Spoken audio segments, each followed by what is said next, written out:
So I think this is a typical example of that. But it's lovely that we're back together again. Who are we waiting for? Olati. Oh, Lati. Okay. Just hang on for a minute for a Lati, and then we'll continue from where we were.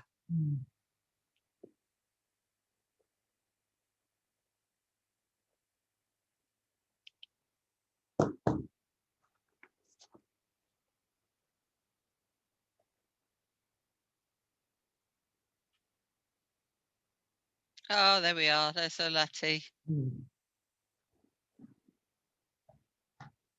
I hope you can hear me, Olati. Welcome back. Sorry about all that. This is just the joys of trying to do new things, isn't it? Good, lovely. You can hear me. Thank you for letting me know. So I think what we were doing, we were just wandering back to last time we met to recap and just collect up those ideas. The idea of the link between grief and loss and transition, and how in any of us our anxieties can be raised. That most important thing of talking to each other and trying to stay in the world. And then we moved on, I think, to talk about that anxiety cycle we can get into, that vicious cycle where we lose our confidence and we start to avoid things because they may frighten us.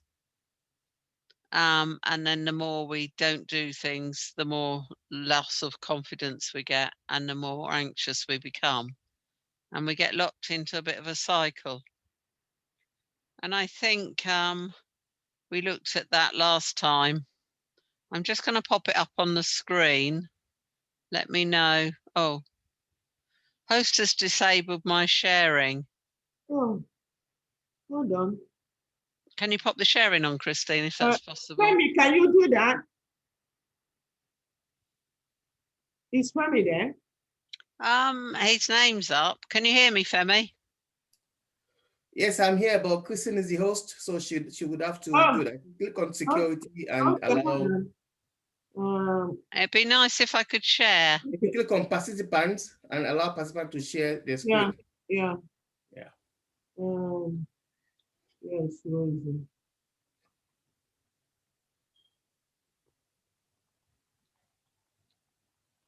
Okay.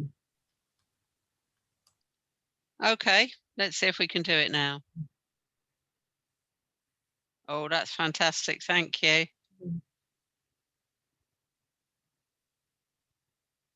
So here we are. This is a circle, a vicious circle of anxiety. And this is what happens to us. And the thing that drives this cycle isn't anything real. It's our thoughts. So we start to get anxious and we feel there's a threat or that we're in some kind of danger. And when that happens, our minds and our bodies change.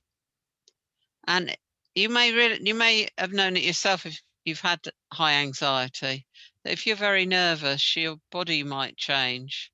You might start to feel it's more difficult to breathe, or your heart might go a lot faster, or you might feel quite dizzy or just feel really uncomfortable in your body.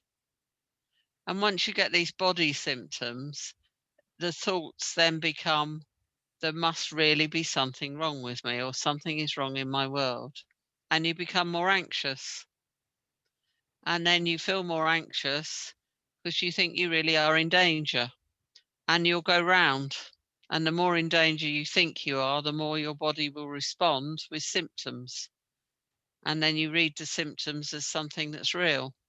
And you just go round and get deeper into this vicious circle of anxiety. But I think what we know about this, and if we look at this little diagram, we can see that what drives anxiety is our own thoughts. The anxiety isn't driven by anything real very often. It's usually what we think might happen. And we become quite anxious and we get a generalized anxiousness around us. So I guess the place, if you wanted to interrupt this cycle, would be to start to think about those thoughts. How do we change the way we think? I'm just going to take that off the screen for a minute. And just think about that with you all. So how do we start to change those thoughts? Because if we change one part of that circle, the rest of it will change. Any ideas about how we might change those thoughts?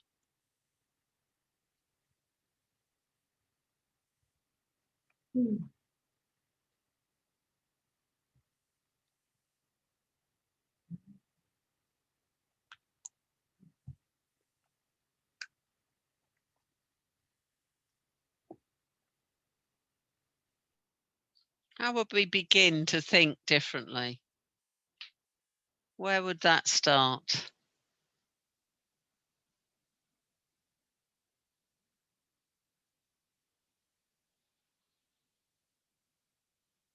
Yeah, brilliant.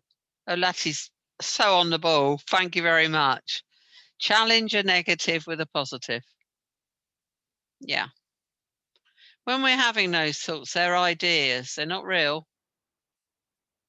So if you're very worried about going to meet someone new, or if you're very worried about going to school or going to work, the ideas that you're having about it are not real. They're just ideas, aren't they? They're just one story for an event, but there are many stories for events, aren't there? So changing that negative into something more positive can be really, really helpful.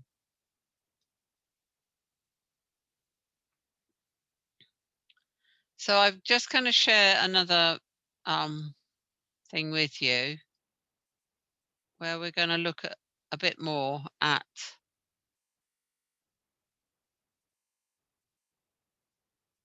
we're just going to look a little closer at that.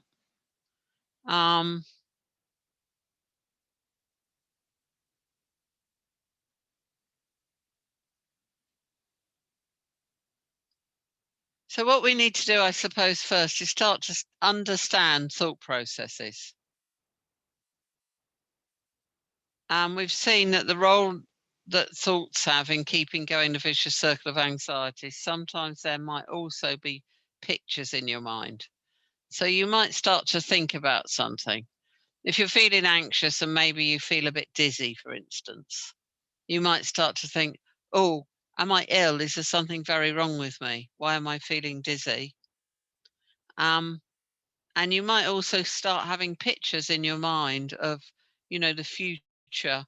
I don't know, being in hospital or even dying or having to, do something very different because you're not well. These thoughts actually sort of comprise pictures as well. And so what I'd like to do is just have a little look at an exercise that I've got here with me. If I can move this up, see if I can move my screen up. Oh yeah, look at that. It's happening, guys. So this is the exercise. So imagine you're running for a bus one day. All of a sudden you get a pain in your chest and feel really breathless. The first thought that goes through your mind is, I'm having a heart attack. This thought is, of course, very frightening. And so your heart starts to beat faster because it's responding to your thought. This makes you think there really must be something wrong with my heart. You may then see a picture in your mind of an ambulance on the way and you on a stretcher. Now think about the following questions. I won't ask you to write down, but think about the following questions and think about your answers. What are the thoughts that most often go through your mind when you feel anxious? Okay, so just think for a little minute here and let's just think about those times when you felt very anxious. What are those thoughts? What are your common thoughts when you're feeling anxious? Is it that you're going to feel embarrassed? Is it that you're going to be threatened by something? Is it that you'll fail? What are your thought processes? What comes into your mind when you feel anxious? Anyone got any examples of when they feel anxious? What comes to mind?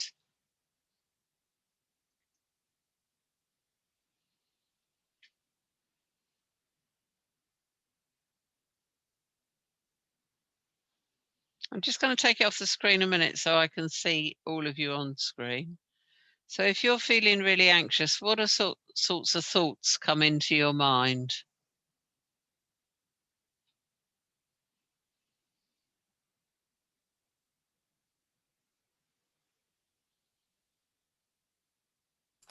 Well, thoughts of maybe losing it all, losing your most precious things. So it's a fear of losing something that's Yeah, very yeah, precious to you. Yeah. yeah. Yeah. Any other? And there's this difficulty in concentrating on things. Yeah, it's really hard to concentrate, isn't it? Because your mind's working too fast. It's really hard to concentrate when you're not calm. And of course, if you can't concentrate on things, you can't actually get to solving anything either. So you need to calm the body before the mind can be useful to you again. So there might be this terrible fear that you're going to lose everything.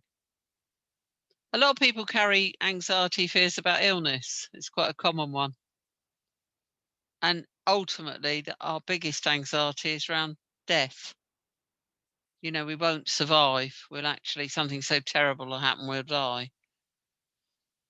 And of course, these are not truths. These are fantasies or ideas that grow when we feel anxious.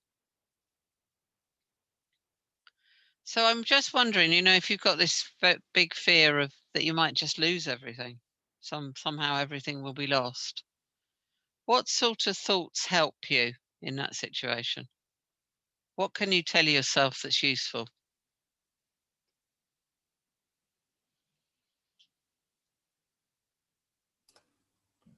Well, if I can just share my experience, lately, okay, Yes, please do. I had this anxiety, about specific issues relating to my work. And the pressure was so immense that I've given all my, that I could do. So I started thinking that, oh, I was going to lose the job. And if I lose the job, what's going to happen to the family? And, a lot of stuff.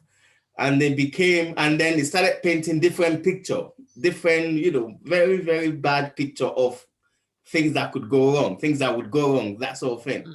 And then suddenly the thought of my faith, I'm a Christian, and the thought of my faith, sort of started coming in. And I found a Bible verse, which I've known for years anyway. But there's this particular Bible verse that came to mind and started, sort of, then I had a clearer understanding, a different understanding of that verse where it says, on the builders, those that build in vain, they build in vain unless God is a builder. Something like, if you don't hand everything over to the Lord, you're just, trying to. So, and I then had this interpretation that, look, everything is vanity, everything is temporal, life is temporal. So I was able to deal with that from a spiritual perspective that, hey, why are you worrying about anything? That I could not even add a strand of hair to my head. You understand? I couldn't, there's certain things that are beyond my control. Like what happened today, for example, believe me, double booking and sort of, and I've prayed. So that understanding of saying that, look, there are certain things that, have you done your best? Yes, you've done your best. Is there anything else you could have done that you haven't done? No. Then, hey, so there's nothing I could do. And that sort of helps me to deal with that issue. Yeah, with this issue of work, is there any question you have not asked yourself? And I couldn't think of anything with regard to that particular issue. So I said, okay, and I've done my best, and then I've asked God to help me. So if things don't go the way I wanted, then it's not my fault.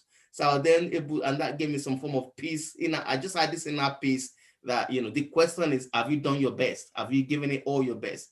And if I couldn't answer that one satisfactorily, then that means there's a little bit more that I needed to do. But I could answer that satisfactorily. And then I had peace of mind. And believe me, that anxiety disappeared completely. Yeah, and that's amazing. And that's I suppose if we look for the positive thinking in that, you actually said, this is all I can do. And I've done all I can do. And I cannot control the whole world. Yeah. You know that the world will look up, you can trust, and you can trust in your faith as well. Some of us use a faith, some of us don't, but we find a way to trust that the world will look after itself, and we can only do so much. And you went through your checklist and you did all that you could do. But the bit, I suppose, Femi, that I would like to add to that Yeah. is that when we go through our checklist and we realize how hard we've worked and how much we've tried, I think we need to be self-aware and self-praising. You Yeah. know, did you say, well done, Femi? I'm doing brilliantly. I may not be getting everything sorted exactly the way I'd hope it to be, because life doesn't work like that. It doesn't work like that. But I'm doing my best and I'm very proud of myself, and well done. Yeah, I probably didn't say it exactly like that, but many a times I'll look at myself in the mirror and say, Femi, you're a good guy. You're doing good. You know, Yeah, I love this. I love I this. do that so many times. Yeah, and you know, I know we come from different cultures. A lot of us come from different cultures, but we live in the same culture. We live in what we call the British culture. And the British culture, I mean, as someone who's sort of, you know, pretty much from this culture, I can tell you, we're a funny old lot. You know, we're not good at saying how wonderful we are. We have this nonsense about, you know, modesty and, oh, we're not supposed to blow our own trumpet and all that stuff. But actually, I think we should always behave responsibly to ourselves and be our best friend.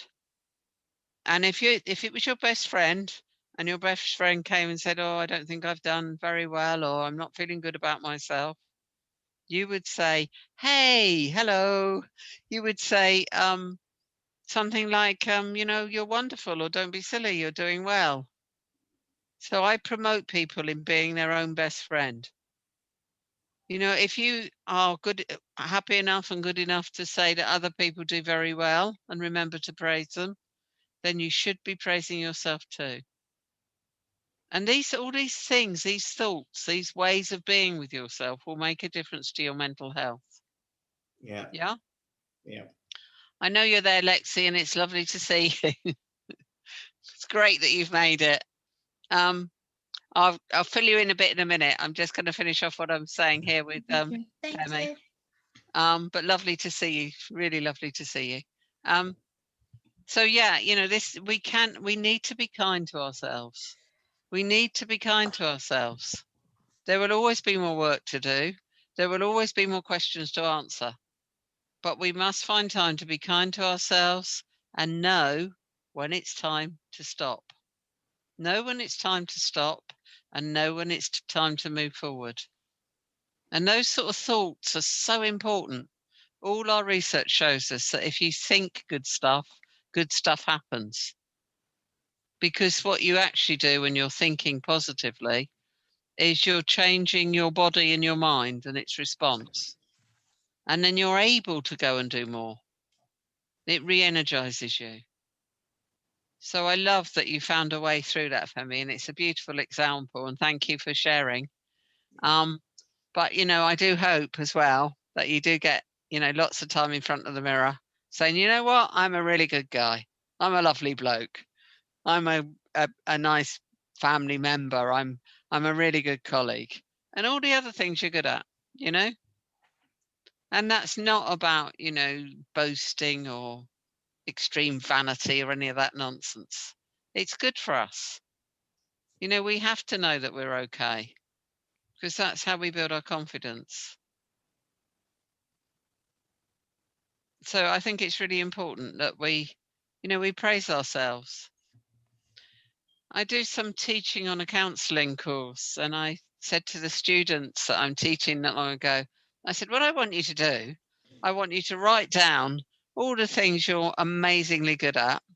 And then I want you to go around and just shout them at each other. You know, I'm brilliant at this. I'm wonderful at that. I'm very pretty. I'm lovely. I'm whatever it is. I want you to do that. And they've struggled. They struggled. But do you know what? If I'd said to them, can you let me know the things you're not so good at? They probably would have written me a list. And that kind of saddens me, you know? There will be things we're better at and things we're not as good at. But that's okay. We've got time. But I think it's so important to remember that we're actually all wonderful, you know. We are actually all wonderful. And I really believe that. You know, we all made it here. And that even just the chances of being born are incredible. But we all made it. So there's something about us, isn't there, already? And of course, you know, most of us try the best we can in the situations and the knowledges we have to be good people and to live the best lives we can. But do we remember to tell ourselves that? I don't know. Do we remember to say how lovely we are to ourselves? Do you ever do that, Lexi? Do you ever say, I'm such a lovely person? Sometimes. Yeah, good. You enjoy it and you do it. And it's lovely to learn it at your age because you'll be very, very well practiced if you keep doing it, won't you? You've got lots of time to practice. So have you had a good week? Yeah. Yeah, not too bad. We haven't done an awful lot. You haven't missed much. We just sort of recapped on last time. Can you remember anything from last time? Yeah. What do you remember? That we did the coin thing. what? Redo a coin. You started doing that, haven't you? The coin thing. The coin thing. Yeah, I'd forgotten about that. Thank you. Yeah, that was right, wasn't it? It was building new evidence for new stories. Yeah. So if our story is, if I go into the playground, it's going to be really horrible. Yeah. Then you find your courage and you think about who will support you. Who do you need to talk to if you need to talk to someone? And then you go into the playground. And then if it's not horrible, you're wrong, aren't you? Your thought was wrong. And then you think about what was it like? Well, actually, it wasn't too bad. So if you got it wrong, you have to put that coin in that jar. We've been doing it with sleeping in her own bed at her dad's house. Oh, you sleeping in your own bed there? She doesn't like sleeping in her own bed when she's in different houses other than her own. I get that. Her dad's just moved house, and obviously she gets really panicky about staying in her own bed. So they've put her little brother in the bed. He shares the bedroom with her, and it worked, didn't it? You stayed in your own bed with the coin, and we done the coin, and she got a coin for it, didn't you? Do you remember what you were worried about before you slept in there? What were the things that worried you? What were the things that you said? The noises? Yeah. The outside noises she doesn't like. Because the bedroom's at the top of the first bedroom as it goes up the stairs, she worries, don't you? Yeah, I get that. What other things did I tell you last time we were together that I'm frightened of the dark? Yeah. Did I mention that? Yeah. So this isn't anything about you. It's about all of us. We all have fears of some kind. But it's not whether we have fears. All human beings have fears. It's what do we do that helps us? That's all that's important, isn't it? So you had some of those worries, and quite rightly. It's a new place, and you haven't checked it out properly yet, have you?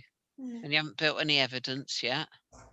So quite rightly, you know, you're an intelligent little girl, so you'll understand that sometimes you have to be a little bit careful about new things.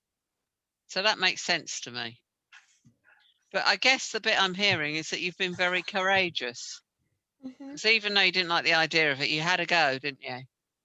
Yeah. And was it having a little brother in there that helped? Yeah. Yeah. That helped. He slept in her bed with her. Oh, that sounds rather lovely. What else helped you? What else helped? You might need a minute to think, mightn't you, Lexi? Can you think of anything else that helped you? No, well, if it comes to mind, let me know. And if it doesn't matter. But I think, yeah, that's a great story. We're hearing some good stories today. And I think if we keep listening to each other's stories, what we will learn is there are not some people that get anxious or worried and some people that don't. All human beings get anxious and worried sometimes. And that's why it's good to have a toolbox. And it's good to learn what to do when you're in that position. When if I'm frightened in the dark and I'm upstairs and I have to come downstairs to something, I don't like coming down. So I'm very lucky because I can just nudge my partner and I say, Will, I want to go downstairs, but I'm a bit worried. And he says, oh, fantastic, I'll come with you. And that's just wonderful to know that he will do that. No one ever says, oh, don't be silly. And no one ever says, well, you just have to put up with it. So that's one of my strategies, is to ask him if he minds to come downstairs with me. And it's always safe. So I could always put another coin in my pot, couldn't I? And then perhaps one day, if Will's not there and I have to come down, I can look at that big pot and think, oh, come on, Rosie. There's 127 times in there when it's been all right, because it's going to be all right this time. That's the evidence. You're building evidence and strategies. And when you find the ones that work for you, hold on to them. And yeah, I loved Femi's story where his strategy was to just stop for a minute, stop worrying for a minute and think, is there anything else I can do, or have I done my best? And when he realized that, of course, he'd done his best, then he could relax and stop. And he could feel safe because Femi believes that God will look after the world. And so he left God to do his job and he could relax because he'd done all that he could.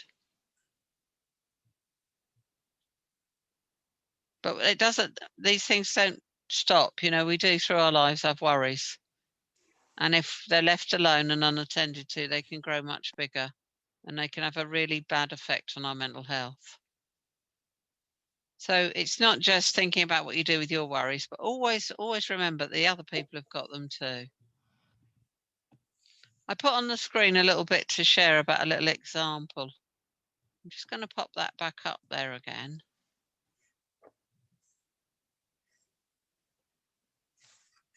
And it was just a little exercise. You won't have to read it all, Lexi, don't worry, honey. But it was just thinking about when we're worried, what sort of thoughts come into our head when we're worrying. And I guess if you've got a different bedroom and you're not used to the house and you've got a different noises, because when you go to different places, you get different noises, don't you? Yeah. And the noises that you've got at home where you're most familiar, Yeah. So you don't even think about them anymore. You don't even know they're there because you've already long time ago worked out that that's all right, that's safe. But when you go somewhere new, you have to go through that, am I safe stuff and think about the noises. And if you're not sure what they are, you can imagine all sorts of things that aren't helpful. And then you might get pictures in your head of something that's worrying. And then you might get more thoughts that make it even worse. So that would be the negative route. And what we're looking for is to find a positive route out of anxiety. Find a way to come out of anxiety that's more positive. Why won't it? It will let me move it.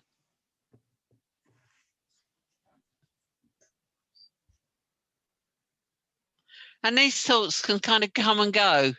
And when you get frightened, you find things just pop in and out of your head. And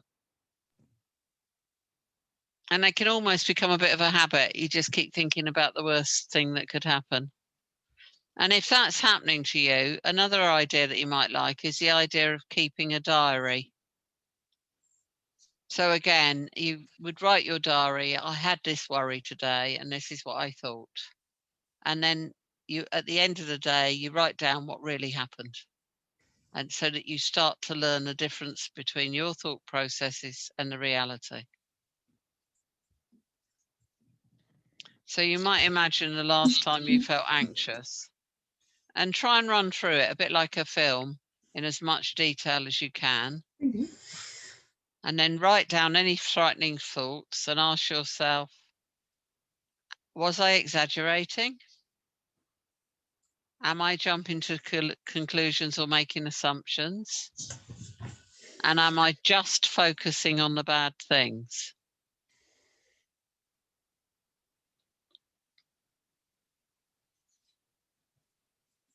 There's another exercise here.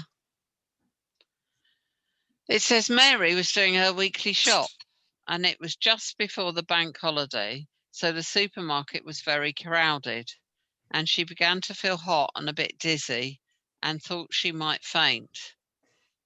I think what's happening to her is she's anxious because there's a lot of people around her.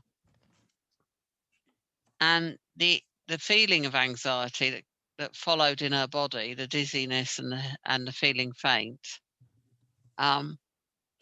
means that she thinks she's really going to faint. So she had a balanced thought. Rather than just making this anxiety bigger, she managed to find a balancing thought. And she said to herself, I felt dizzy many times before and I've not fainted.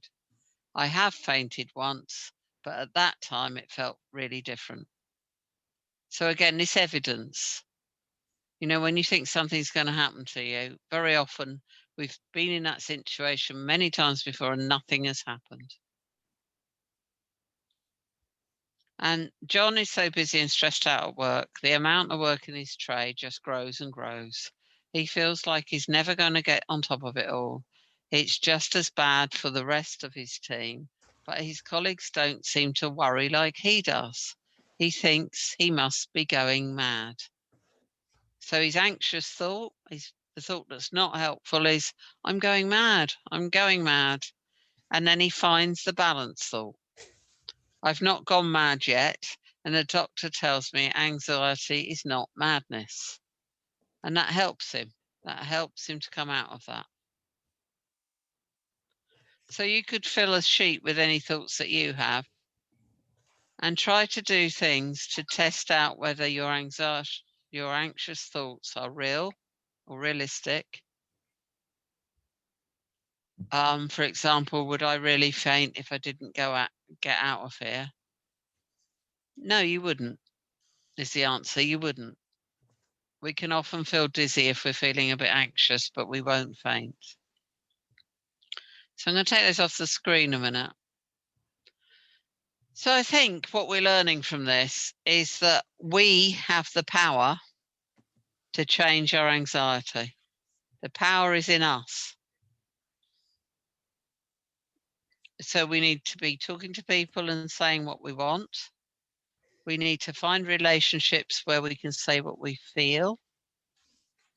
And then we need to find courage and not avoid situations, but go into the situation and test the fantasy against the reality.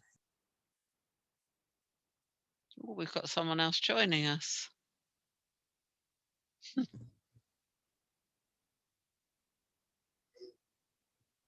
Hello there. Oh, you're not connected yet.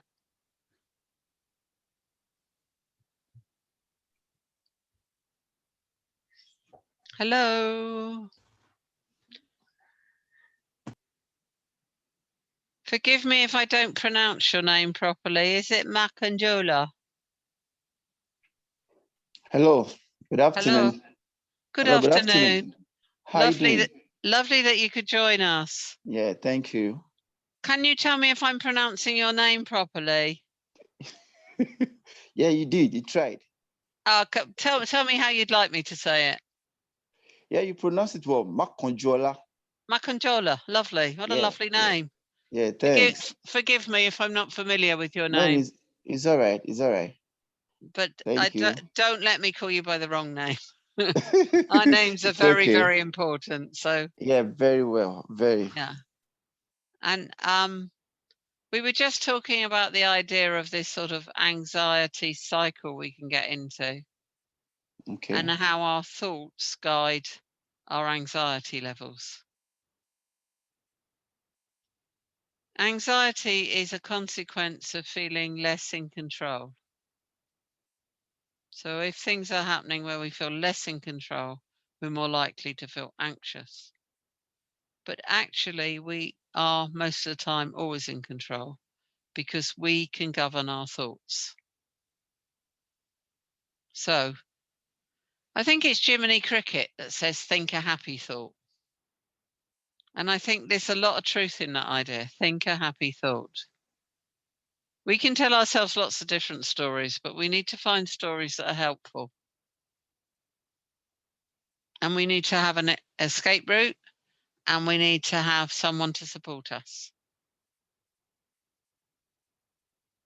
What do you think I mean by an escape route?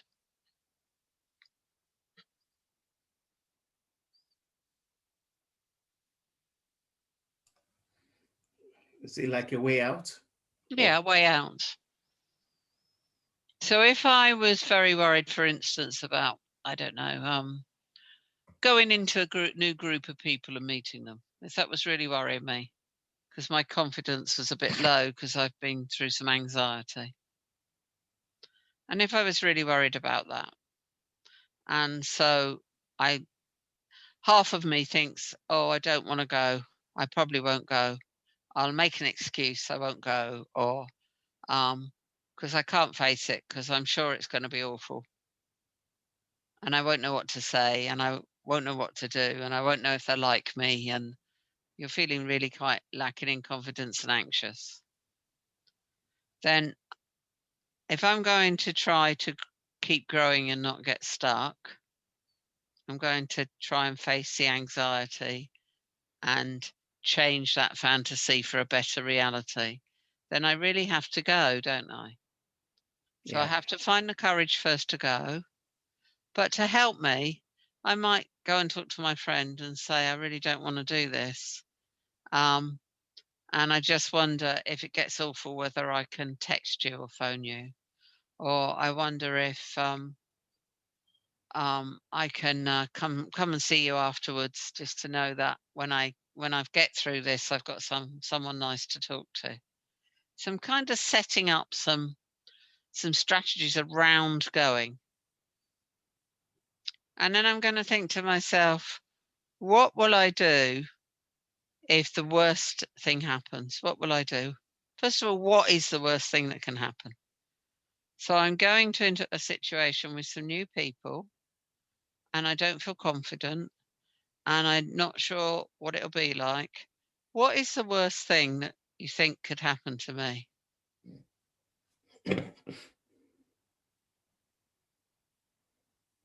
What is the worst thing that might happen? No one talks to you. No one talks to me. And I'm sort of standing there awkwardly. Is that the worst thing? Any other ideas about what's the worst thing that could happen?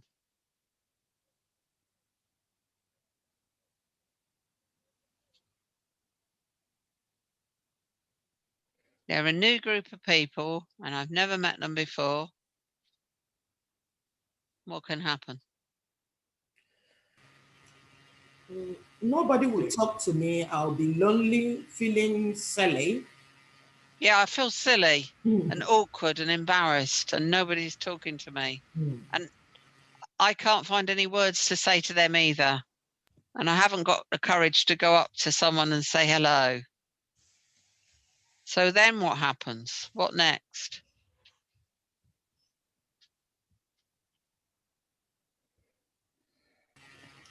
I'll be What happens? anxious. Sorry, Christy? I'll be anxious. Yes, so my anxiety is very high now Hmm. and I'm still there. What happens next? Embarrassment. Should I run? Should I go? So I really want to run away now, don't I? I've had enough of this. This is too awkward, too miserable. So I have an escape route, but I put that in before I go. I go through the scenario in my head and I think to myself, and then what will happen? And then what will happen? And then what will happen? And if I get after my and then what will happen to a place where it says it's unbearable, it's awful, it's horrible, then I've got an escape route. And I turn around and I go. But I haven't failed because I tried, didn't I? I found the courage and I went. I told myself I would try, and I went and I tried. But it was too difficult and it was going to make me worse, so I came away. But you know what? That worst case scenario probably won't happen. The probability is it won't be like that. That was the worst case scenario in our heads, wasn't it? What do you think is more likely to happen if I go into this new group of people that don't know me and I don't know them? What do you think is more likely to happen? Excitement, isn't it? Maybe some excitement. But what do you think might happen when what is more likely to happen? Maybe you'll become friends. Yeah, someone might come over and say, "Oh, hello, Rosie. I don't think I've met you before. My name is." That's more likely, isn't it? Yeah. Or someone will come over and say, "Oh, are you okay? Can I get you a drink?" Or have you met these other people? Or can I introduce you? Or that's more likely to happen, isn't it? Yeah. It would be very rare if you went into a group where they were so hostile that they didn't make you friends at all or didn't be nice at all. So that's the reality, isn't it? Yeah. But my anxious thoughts could tell me that it's going to be terrible. And if we're feeling anxious, we're more likely to think those negative thoughts. And this is interesting that I use this as a scenario because actually I've come into a brand new group, haven't I, with all you guys? And you've been nothing but lovely. Yeah. And also, before I started in this group, there was a little bit of anxiety. Not huge, because I've been a friend of Diversity House for years, but it wasn't huge. But it was a little bit of, oh, I hope it'll be all right. And you've proved that it is all right, haven't you? You've all proved that to me. Yeah. But if it'd been really awful, then I've always got my escape plan. And I think it's important to have escape plans. So you go and you try a new thing. If it works out well, you must evidence it. Because when we are anxious, we're imbalanced. And what you're trying to do is change the balance. So if you get lots and lots of evidence to say, actually, it's never as bad as you think it is, you become more balanced. You're more likely to believe then that things aren't too bad. So that's the trick. Have an escape route. So if it's really awful, it's okay. You can say, well, this is so awful. And if I'm really looking after myself, I need to take myself out of this situation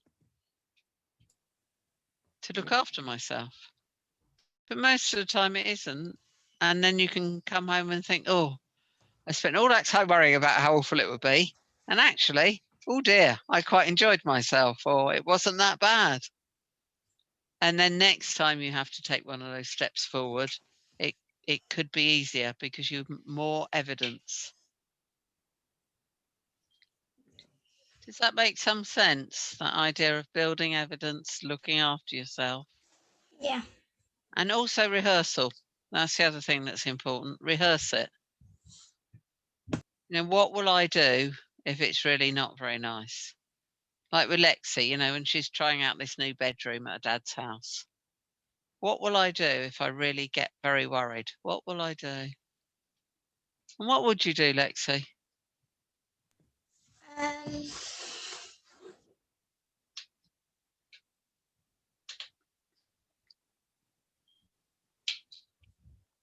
I'd probably think positive. Yeah, so what would be your positive? Can you think of a positive you might use then? That there's nothing's gonna happen. Yeah, nothing's going to happen. And I've got my brother in my bedroom. Yeah. And there's nothing's gonna happen. No,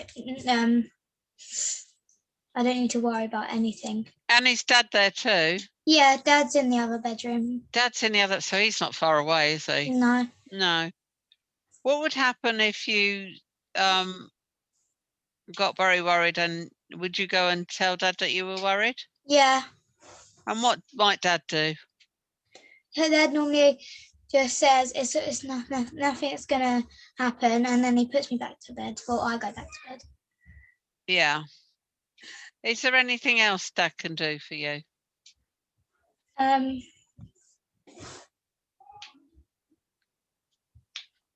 Not sure. What is it that you think might happen when you're having the anxious thoughts? What do you think might happen? That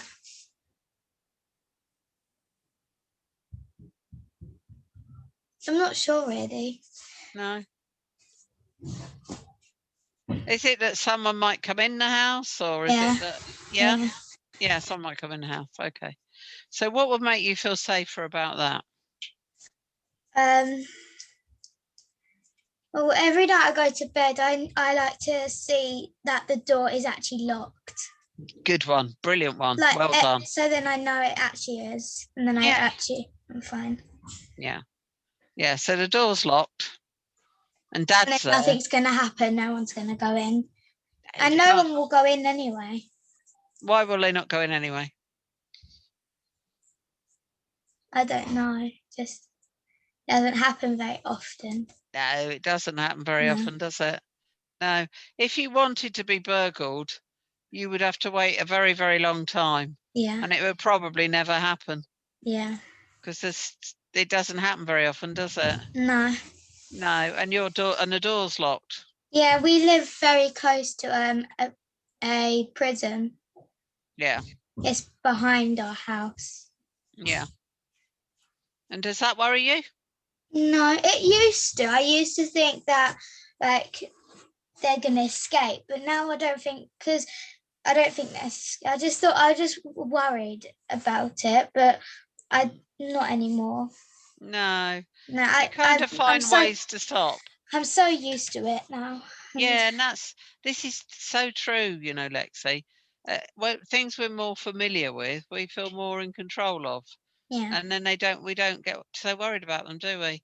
And actually, I think it's a good idea to live near a prison. Yeah, I do too. I used to think it was really bad because I don't know why, but now I actually think it's a good thing. I think it's a good thing. Do you know why? Why? Because I think if I was a prisoner and I escaped, I wouldn't hide in your house because they could easily find me because I'm right near the prison. Yeah. So I'd go a long way away from your house. Yeah. So it's the best place to live, really, because I and don't. Actually, we've lived here quite a long time, and nothing like that's ever happened to us. No, it won't. I don't think it will, because it makes sense if you're a prisoner. If you're going to take all the trouble of escaping, then you're going to go quite far. Yeah, you're not going to go to the nearest house because that's the first place they're going to look, isn't it? Yeah. Yeah, so you live in the best place. Yeah. That's a real safe place to be, isn't it? Yeah. Yeah. And do you see what we did there? See what happened there? We didn't tell the old story and stop there. We didn't stop with the story of, oh, but what if they escape? They get me.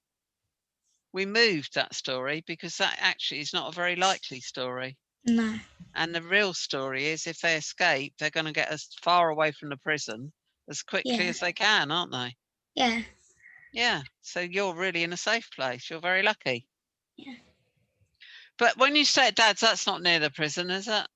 I don't think so, no. No. So you're going to have to get used to that place now. Yeah. And in the meantime, you might need a little bit of support. And it sounds as if you've got that, yeah? Yeah. Do you like to watch the back door or the door being locked, whichever door it is? Do you like them to actually watch someone do that? Yeah, because so then I know it's actually locked. Good. Yeah. Yeah, I think that's a good idea. Because otherwise, if I don't watch, I always have, but if I don't watch the door being locked, then I get worried that someone's going to go in. Yeah. And that's really good, isn't it? Because you can't waste your time worrying about is it locked or not, because you saw it. Yeah. It's locked. Good. Yeah. And it's very unlikely that anyone's going to choose that house anyway. Unless, of course, you've got the crown jewels, have you? No. No? Okay. Yeah. But you have to find the things that work for you. I've got grown-up children now, but when one of my children was younger, he was a little boy, He used to worry just like you, just the same thing. He used to wonder that if the burglars would come. And sometimes he would come into my bedroom and say, I'm really worried that the burglars will come. And I said, what shall we do? And he was younger than you, Lexi. And he said, can you write them a letter and leave it outside to tell them not to come? So I wrote a little letter and I said, dear burglar, don't come to our house because we haven't got anything you would like. You might want to try next door because they've got a big house. And I left it outside with the milk bottles. We used to have milk bottles delivered at that time. And that made him feel very content and happy. And he was quite happy that they would never come because I'd written a note. So it's finding stories that we can believe, isn't it? And stories that make sense to us, we believe. Yeah, so like find like a strategy. Yeah, a strategy. That you know that you're comfortable with. Yeah. And you know it will work. Yeah. And that's what you're doing. You're pretty clever, Lexi. You're good at this. You don't just want to know that door's locked. You watch the door being locked, so you absolutely know. And you've got your little brother in there. Yeah. And you've got your dad in the next room. Yeah. And the door's locked. Yeah. And the hallway's lights on as well. Oh, that's brilliant. Good one. Yeah, so you can see. And our door's not shut. It's halfway shut. Yeah, that's really good. Yeah. So if you said from your bed, Dad, would he hear you? Yeah. There we are. That sounds really safe to me. That's really nice. You've got a really good strategy, haven't you? Yeah. And I'm a little bit jealous because you've got the hall light on. And as someone who doesn't like the dark, I'd quite like to have the hall light on. Yeah, we at my mum's and my dad's house, we always have the hall light on. Oh, that's a really good idea. That's brilliant. So it sounds as if your mum and your dad are very good at keeping you safe. Yeah. Yeah. They're good, aren't they? Yeah. Well done, mum and dad. Brilliant job. And we always have worries, right through our life we'll have times when we worry. So you don't worry because you're small, and you don't worry because you're old, and you don't worry. We're just part of being human is sometimes things worry us. Yeah. So the same strategies can be applied to lots of different scenarios, can't they? Yeah. I wonder if there's others out there. Someone's saying, can I give an example? Sorry, I missed that. I think it's Femi. Did you want an example of something? Sorry. Yeah, I just wanted to give an example of what I do when I have interviews, like job. Please, yeah, please do. Job interviews or business, something. So I ask myself, after I've done my preparation and I'm convinced that I've done enough that I could do, just before the interview, I ask myself, Femi, what have you got to lose? So what is the worst thing that can happen? Yeah. Worst thing that can happen to say, no, you're not good or whatever. So I've already, prepared myself for the worst. Yeah. And most times I get the job, or if I don't get it, I don't feel disappointed because I'd already thought that, well, that was the worst that could happen anyway. Yeah. You prepared yourself. I prepared myself. And yeah. And I guess that's a bit, you can link that to my escape route idea. Yeah. What's the worst that can happen? Always do that. Go right to the worst case scenario. And when I get to the worst case scenario, I don't stop there. I say, and then what? Yeah. So I'm at this group and they're really horrible and they don't want to engage with me and I feel really uncomfortable. Well, that's the worst case scenario. But then I say, and then what? Well, and then what? I'm going home. I can go. I can choose not to be there. I can take control and choose not to do that. And I can go. But I can be very proud of myself because I tried. I tried. And we can only try our best. And we mustn't be too tough on ourselves. And so, yeah, with you, that's a great idea, isn't it? What have I got to lose? So I'll be in the same place I started. Okay. So you haven't really lost anything. You might not this time have gained anything, but you haven't actually lost anything. You're in the same place you were before you went for the interview. Yeah. That's clever. I like that. I like that preparedness. Yeah, prepare. We prepare for the worst and we hope for the best. That's what we do. And there was something else I picked up there that I think is useful for me. So thank you for that. And what I picked up was this idea of if you don't get the interview, you've also got the opportunity to think about your thinking then. You know, if I go for an interview and I don't get the job, it's very tempting for me to think I'm not good enough. I'm inadequate.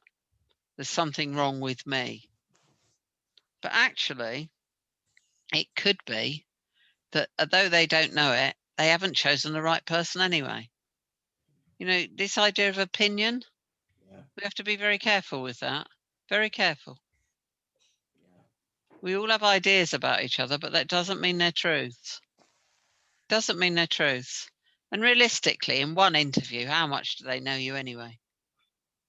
How could they really realistically say who you are or what you're good at? They've made an instant opinion choice, but that's not necessarily valuable to you. I think we have to be very, very careful with how we are with each other. You know, we might have ideas about other people and opinions, but the important thing is that we help each other and we don't hurt each other.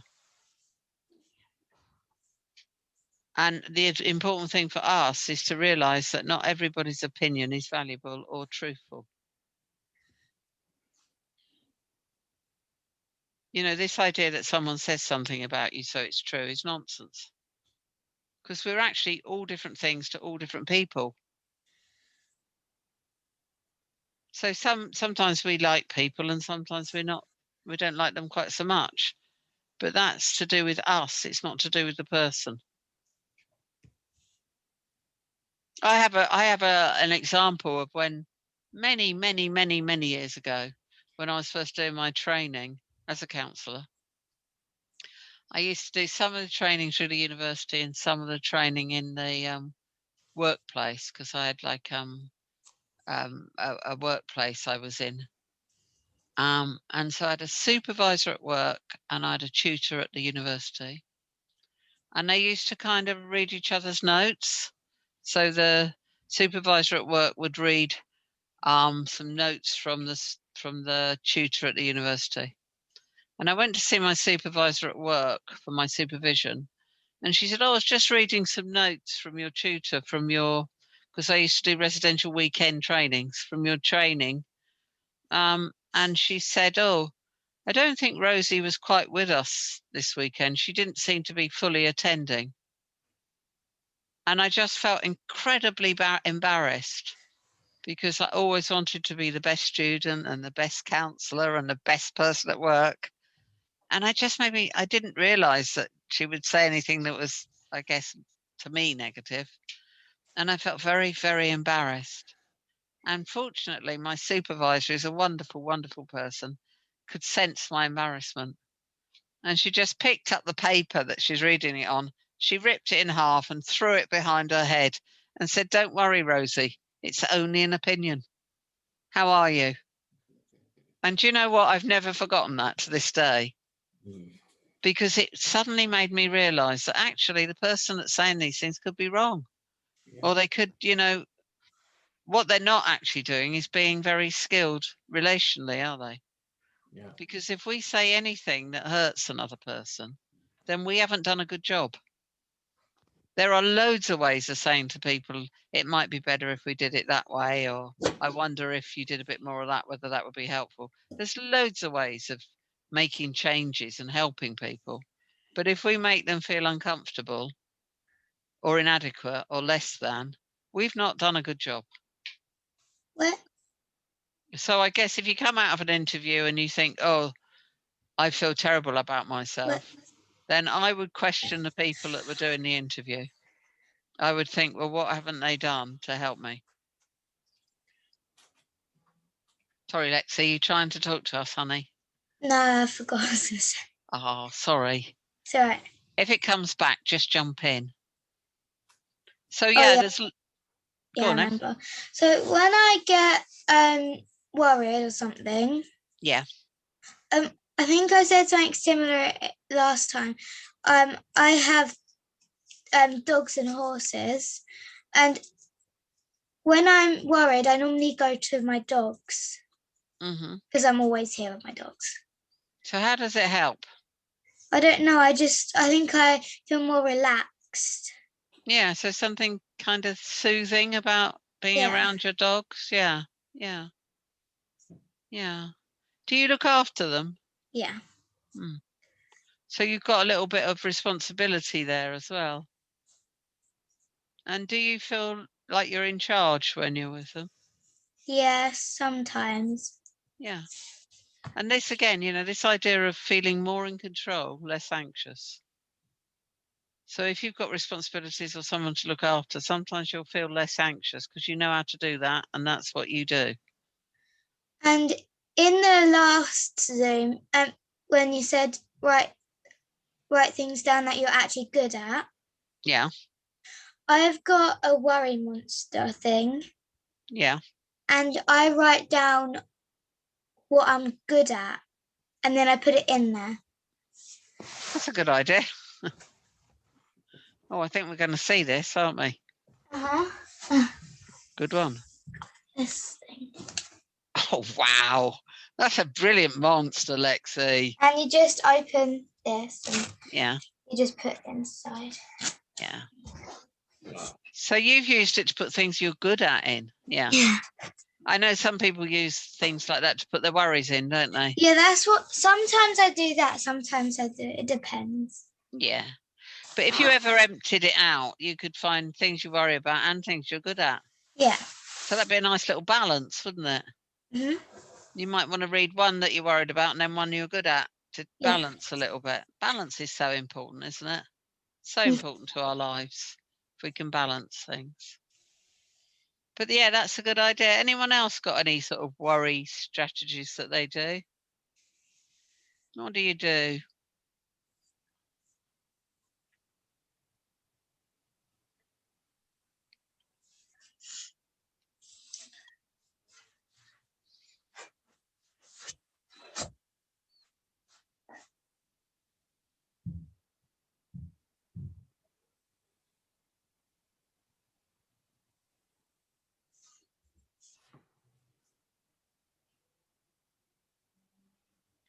I was talking to someone the other day and they told me a good one.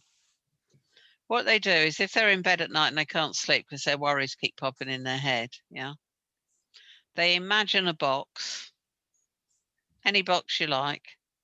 So imagine a box, lift the lid of the box and put all the worries you can think of in the box. Yeah. So you do this all in your head. You imagine the box, you lift the lid, and I don't know, I'm worried about work tomorrow, for instance, or I'm worried that I've got a doctor's appointment or whatever it is. You think the worry and then you imagine yourself putting the worry in the box. And then when you've put all the worries in the box, you remind yourself of what time it is at night, and there's absolutely nothing you can do about anything because everywhere's closed and the world is sleeping. So you can't do anything about it till tomorrow. And just to make sure that you don't bring the worries back into your head, because you can't do anything with them anyway, you imagine yourself taking the box out of your house, and then you walk down your street and you find a letterbox of someone in the street and you push the box through their letterbox and you tell yourself, when they're awake tomorrow and when I'm up tomorrow, I can go back and get the box if I choose to. But I can't get to the worries now because they're not here anymore. And there's nothing I can do because it's night time. So that's another little idea. But the job is to find the ideas that work for you. If you have a go at something and it works, then hold it because that fits you. It's quite personal the way that we deal with our worries. Anyone else got any ideas about what to do? Any strategies?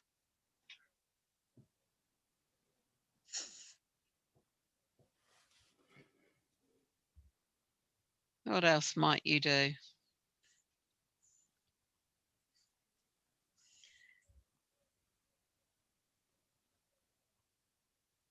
What about actively turning the story round? So you're actually looking for what is the positive story of this situation. So you actively turn it round. So if I was worried about the burglar coming, Lexi, yeah, and I will say he's never, ever, ever, ever, ever, ever come to any of the houses I've lived in. You know, I'm pretty old now, and I've never had a burglar.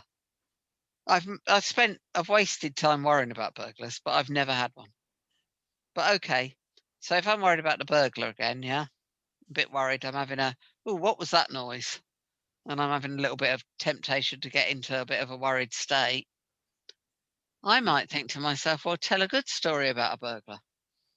Let's tell the story of the burglar that doesn't actually come into your house because he might frighten you.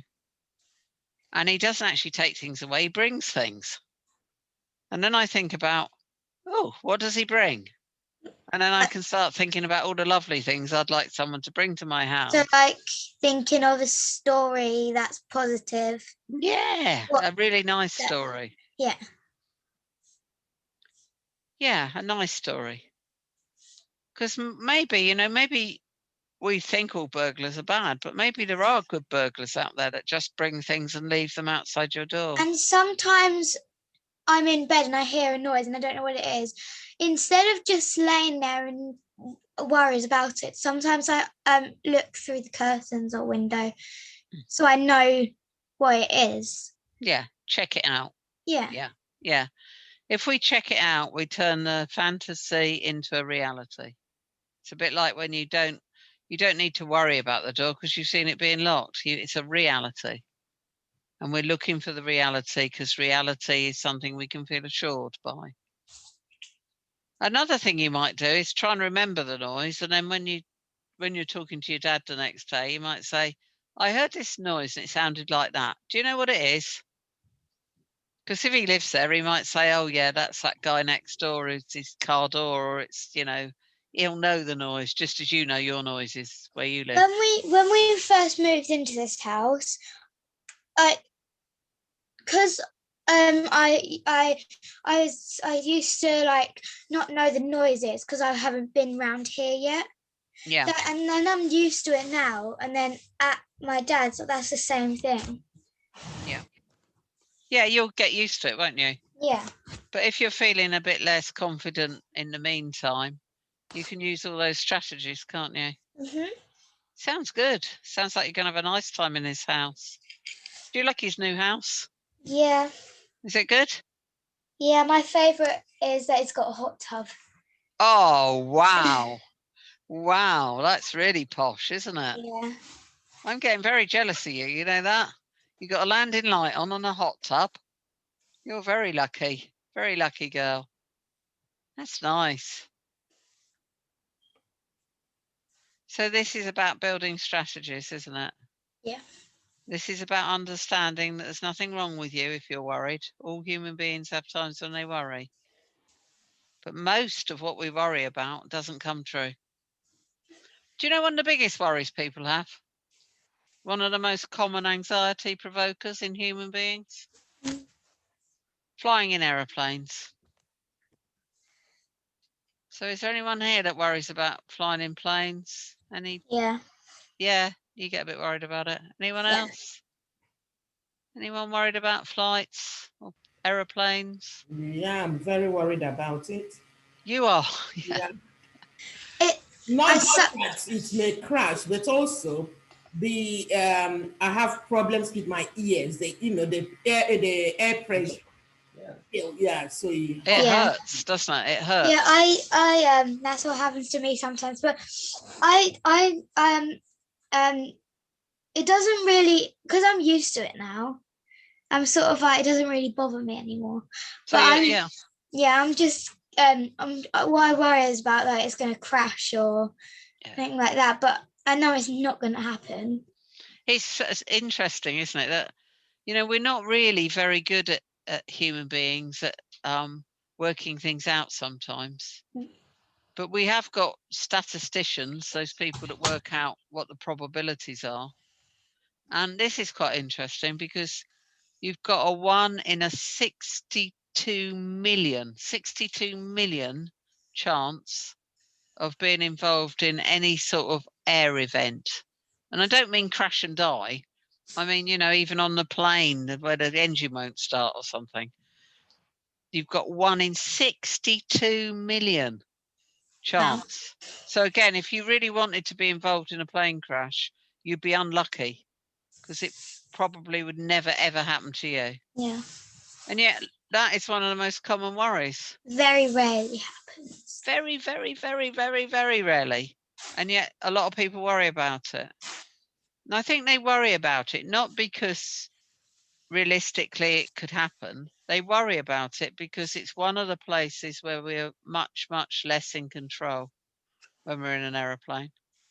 Most of us don't understand the science of aeroplanes. We don't really know how that great big heavy aeroplane stays in the sky, for instance. So the less we know about it and the less we feel in control, the more anxious we can feel. But it's nothing to do with the probability of anything bad happening. Because actually you're safer in an aeroplane than lots and lots and lots of other things you do every day. Much, much safer. So that sort of tells us that what we worry about isn't the truth. You know, it's not that we're not worried about it because it can happen. We're worried about it because we've got something stuck in our heads that's not helpful.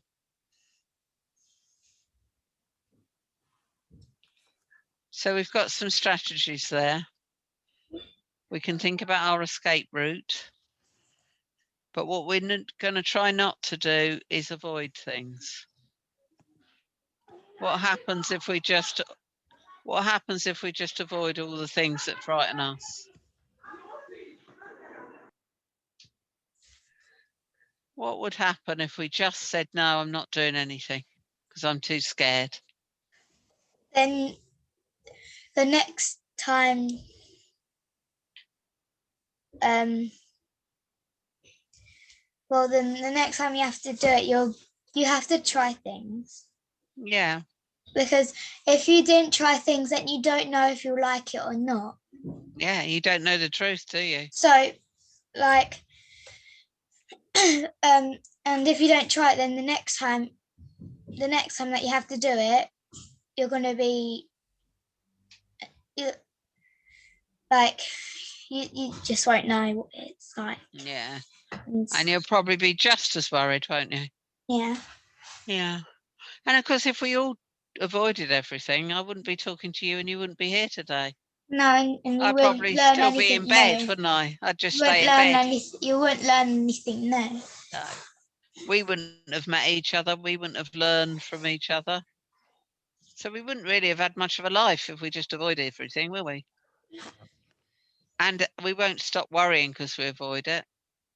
In fact, we probably worry more because we haven't tested the theory. So, what do you think about all that?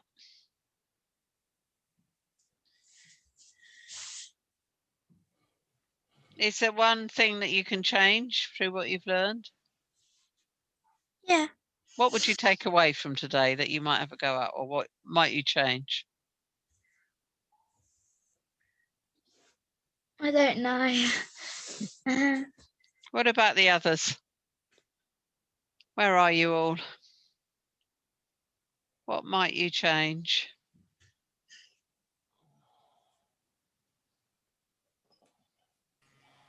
Yeah, that it's okay to be anxious, but don't dwell on it. Still go ahead. Just don't let it stop you from making moves. From taking the steps. Yeah. Yeah, it's normal to be anxious. Yeah. Take the steps. Yeah. And be kind. Be really, really kind to yourself. Yeah. You know, if you're going through a time when you're feeling particularly anxious, and this happens to us. Sometimes we do have times when we're really not having a great time. We're feeling more anxious than normal. And if that's happening, you need to be extra nice to yourself. So you need to think about, are you eating well? Because that'll affect your body and your mind. You know, are you having enough time to rest? Are you sleeping okay? You know, there's real fundamental parts of keeping well you need to think about if you're suffering with anxiety. Am I being kind to myself? Do I give myself a treat?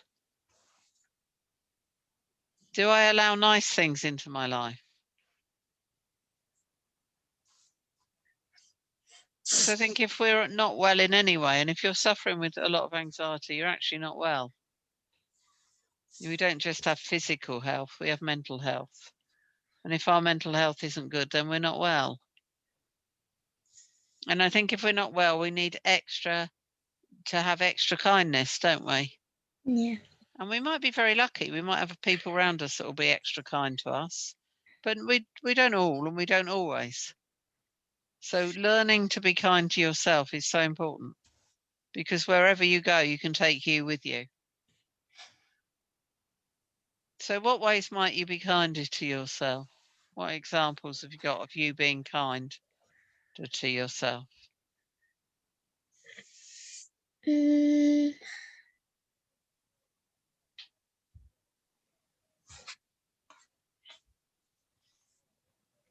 What kind thing have each of us done for ourselves today? Can you think of anything you've done for yourself today that's kind?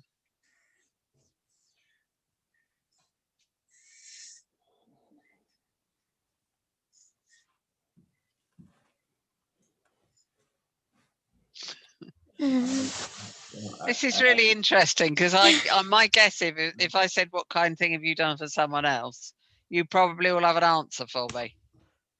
But you need to think about this. What kind thing did you do for yourself? You know, I had very good lunch. Well done. Brilliant. You enjoyed your lunch and you made sure you had a really good lunch, yeah? Good.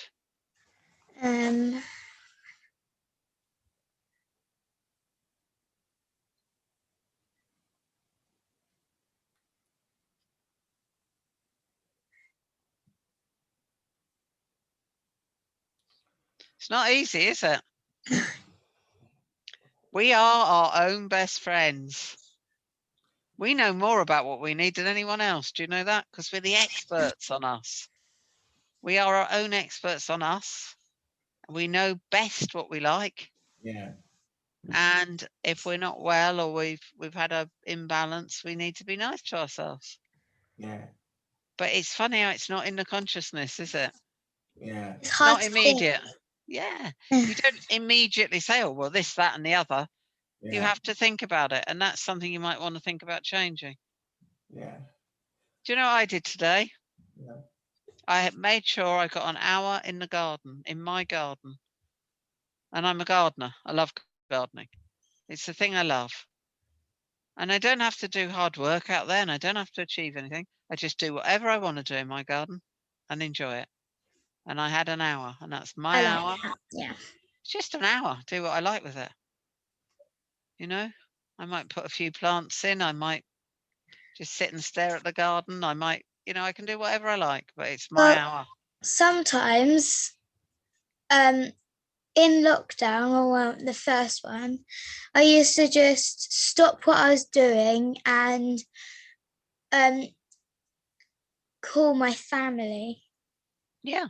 And you like that? Yeah. Yeah, that's what you like. And I think it's so important, if we're going to be kind to ourselves and we're really serious about staying lovely and well, then we need to really think about how are we kind to ourselves. Well, usually, because I've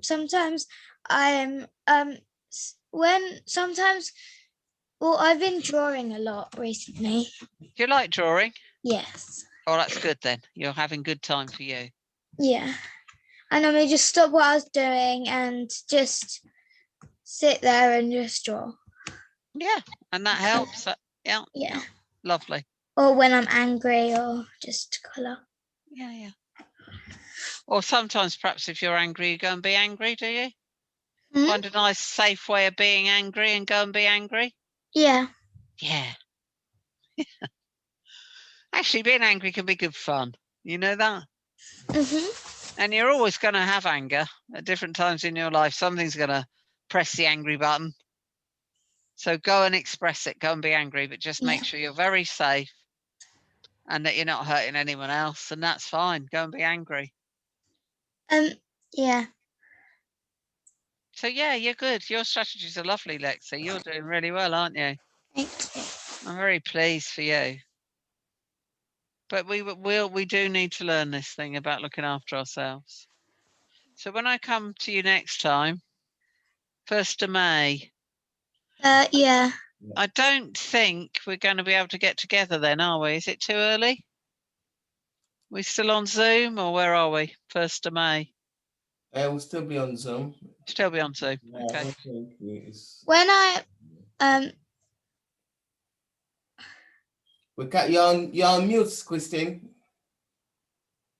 Sorry, people. Now I you're mean, back. we will do May online on Zoom.